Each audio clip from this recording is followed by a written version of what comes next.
Ouais l'équipe, salut à tous, j'espère que vous allez bien. On se retrouve pour la petite vidéo d'avant-match demain dimanche à partir de 21 h sur Canal+, en direct du stade Pierre-Mauroy, Lille, Paris Saint-Germain, match comptant pour la 21e journée de Ligue 1.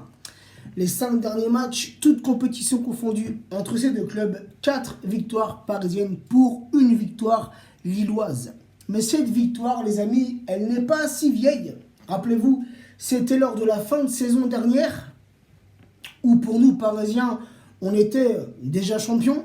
Et ce match, on ne l'avait pas joué, les gars. Ce match, je me rappelle le débrief que j'avais fait sur ce match. J'ai été en colère, frérot. J'ai émis des insultes pendant mon débrief, alors que ce n'est pas dans mes habitudes. Mais là, ce match m'avait mis hors de moi. Ce 14-04-2019, c'était au stade Pierre-Mauroy et les Lillois nous avaient écrasés, giflés 5-1. Je sais que tu t'en rappelles. Les Lillois, sur leurs 20 derniers matchs, toutes compétitions confondues, c'est 9 victoires, 3 nuls pour 8 défaites. Côté parisien, sur nos 20 derniers matchs, toutes compétitions confondues, ça ne change pas, c'est 17 victoires, 2 nuls pour 1 défaite. Lors des 3 précédents matchs, donc pour les Lillois, leur dernier match en Ligue 1, c'était un déplacement à Dijon, victoire dijonnaise 1-0. En Coupe de France, Gonfreville-Lille, victoire lilloise 0-2. Et plus récemment, en Coupe de la Ligue, Lyon-Lille, de partout dans le temps réglementaire. Et les Lyonnais qui se sont imposés au tir au but 4-3. Côté parisien, sur nos 3 derniers matchs, c'est un sans faute. Le dernier match en Ligue 1, un déplacement à Monaco, sur le Rocher, victoire écrasante 1-4. En Coupe de France, Lorient, Paris Saint-Germain, un match assez compliqué, victoire parisienne 0-1. Et plus récemment en Coupe de la Ligue, un très bon match, un très bon résultat. Stade de Reims, Paris Saint-Germain, victoire parisienne 0-3. Un petit récapitulatif, les amis, sur le classement de cette Ligue 1, Lille qui pointe à la 5e place avec 31 points, 9 victoires, 4 nuls, 7 défaites, 24 buts marqués pour 22 buts encaissés. Le Paris Saint-Germain toujours leader avec 49 points, 16 victoires, 1 nul, 3 défaites, 50 buts marqués pour seulement 14 buts encaissés. Donc pour demain, les amis, attention. Car tout de même, les amis, même si les Lillois pointent à la 5e place, Lille reste la meilleure équipe de Ligue 1 à domicile. Donc, on va assister à un match très compliqué.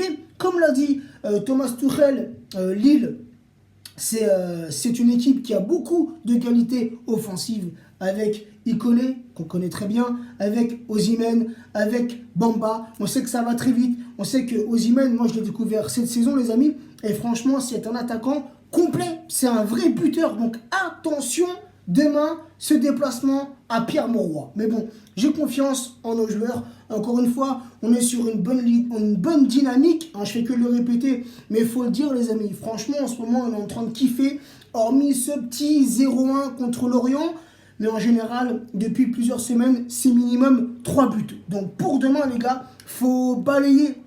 Alors même si au match aller, en début de saison, on s'était imposé 2-0 au Parc des Princes, faut balayer cette fessée, cette correction, cette humiliation du 5-1 qu'on a subi en fin de saison dernière. Ça, les gars, faut le balayer. Et pour demain, j'ai confiance en nos joueurs et je pronostique une victoire parisienne, 1-3. Parce que je pense que Lille, offensivement, ils peuvent nous faire mal. Côté absent, côté parisien, les absents pour demain, tu as Bernat qui est absent, tu as Marquinhos, forfait pour 3 semaines. Alors, concernant Marquinhos, j'espère qu'il va vite se remettre. Franchement, c'est un joueur dont on a besoin face à Dortmund. Là encore, en Ligue 1, en Coupe de France, on peut s'en passer de Marquis, tu vois. Mais en Ligue des Champions, on aura besoin d'un guerrier comme Marquinhos. Donc j'espère qu'il va se remettre avant le déplacement à Dortmund, même si ça risque d'être juste. Sinon, Kurzawa et Cavani sont préservés. Apparemment, d'après Tourelle, ils ne sont pas blessés. Mais c'est ce qui me semblait aussi. Mais c'est plutôt des joueurs préservés dus à un éventuel transfert. On parle de Kurzawa, un échange avec De Sciglio de la Juve. On parle depuis plusieurs semaines de Cavani à l'Atlético. Donc on verra bien. dans les jours, dans les heures qui arrivent. Sinon, en conférence de presse, les amis, Thomas Tuchel a couvert d'éloges Di Maria. Et Di Maria, lui aussi, a couvert d'éloges Thomas Tuchel.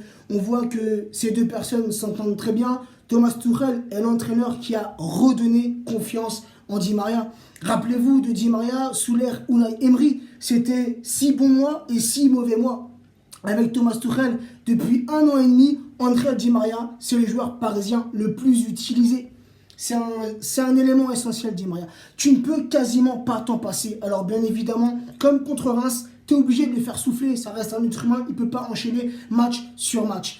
Mais Di Maria, il est si important. Cette vista, cette technicité, cette qualité de passe. Non, et Thomas Tuchel, il l'a dit, il aime Di Maria. Et il aime ce joueur depuis l'époque du Real Madrid. Rappelez-vous du Di Maria au Real. Un Di Maria qui était un petit peu redescendu, qui avait un peu baissé son niveau de jeu avec Manchester United, mais il a repris des couleurs avec le Paris Saint-Germain et surtout depuis 1 an et demi avec l'arrivée de Thomas Tuchel. Tuchel qui a aussi parlé de Keylor Navas, et franchement, je continue à le dire les amis, Navas, c'est l'une des meilleures recrues de ce mercato estival les amis. Navas, Tuchel a dit sur Navas, il apporte une personnalité dans le groupe. C'est un grand joueur. Il a beaucoup d'expérience. C'est un joueur tranquille, un joueur toujours positif. Tuchel a dit, Navas a été un grand gardien dans les cages du Real Madrid. Navas est actuellement un grand gardien dans les cages parisiennes. Bref, sinon les amis, la petite compo que je vois pour demain, le 4-2-4 avec Navas dans la cage parisienne, Meunier, latéral droit, Diallo en l'absence de Bernat et en l'absence de Kurzawa. Franchement, je suis content pour Kurzawa. J'espère qu'on va trouver un petit truc là, et puis hop, allez dégage. Donc Diallo à ce poste de latéral gauche. La charnière, en l'absence de Marquis, Silva associé à Kipembe.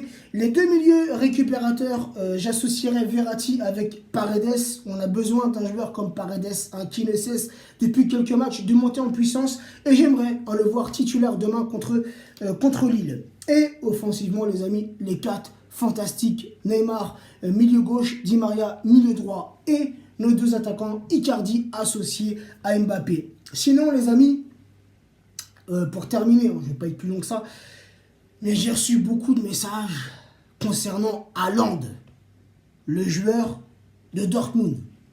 C'est un jeune joueur, très prometteur. Franchement, j'ai vu quelques prestations de Haaland. J'ai pas vu les matchs en direct, Dortmund contre Augsbourg, plutôt Augsbourg-Dortmund, je sais plus, bref. Et hier, Dortmund contre Cologne, 5-1 pour Dortmund. J'ai pas vu les matchs, mais j'ai vu les résumés. Oui, Haaland, c'est très fort, les gars. Il n'y a aucun problème.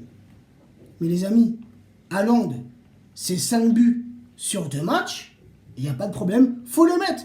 Le triplé et le doublé, les gars, faut les mettre. Ça, les gars, c'est une certitude.